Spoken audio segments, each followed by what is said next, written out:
when you referred to me earlier as I believe, a psychopath, I think it was actually milder than that. But I was run by adrenaline, and you figured me out within about 10 seconds. How did you do that within?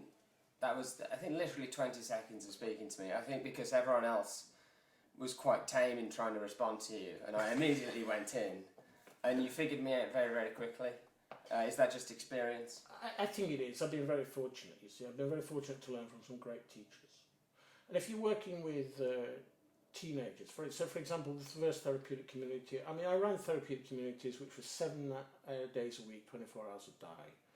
And young people would come to us, and they come with all these sorts of labels: psychopath, schizophrenic, bipolar, whatever it is.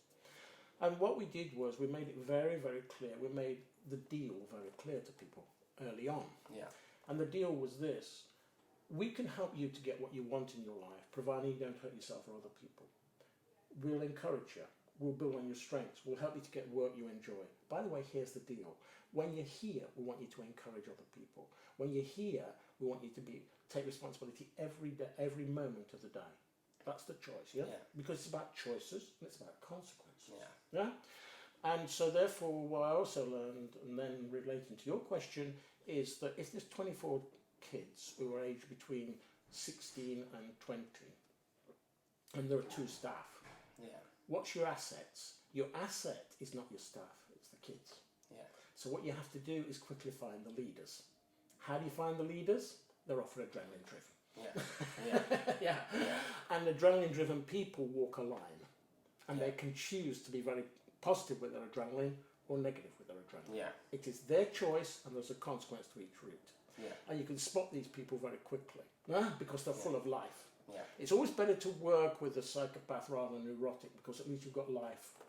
You don't have to spend 3 years to try to get it out. It's there in front of you. Yeah. Now, did you?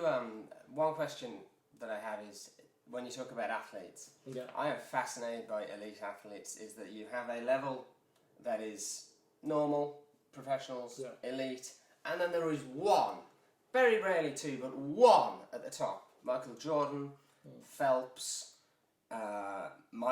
Bolt, and my favourite, Floyd Mayweather, who you watch and you think, is this guy a wizard? He doesn't get hit. Why is it that at the very top there is one that is the elite? Do you know why that is? There are many, many reasons. I was fortunate to learn in the early days about sports psychology, and I spent a long time after the therapeutic communities. I then started to work in Scandinavia. I spent 10 years teaching strengths courses there, and part of that was also working at university for sports in several countries and studying mental training and things like that. Now, the interesting thing in this is, and I was talking with your brother Gary about this before, which in a sense answers a bit your question. I just read a book that is quoted, called Win Forever, by an American football coach. And he has a very, very interesting definition of competition. And it's interesting, and I've found this, particularly with brilliant sports people, is, of course, they're not competing against their opponent. Their view of competition is to become the best they can be.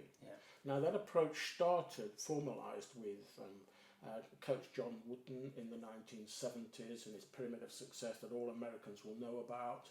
And he says true success is to become the best that you can become and to do your best whenever it is required, and it is required every moment.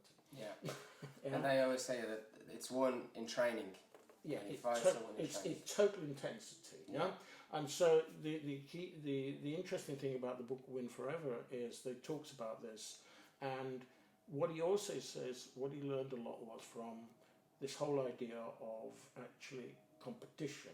And I'm not a competitive person except to try to become the best you can be. And he was looking for how can I improve, and he went to study the Grateful Dead. And talked to Jerry Garcia, and he says, we do not compete, we try to be the only ones. I like that. And which is the uniqueness of to become the best you can become. If you become the best you can become, the other things happen as a result.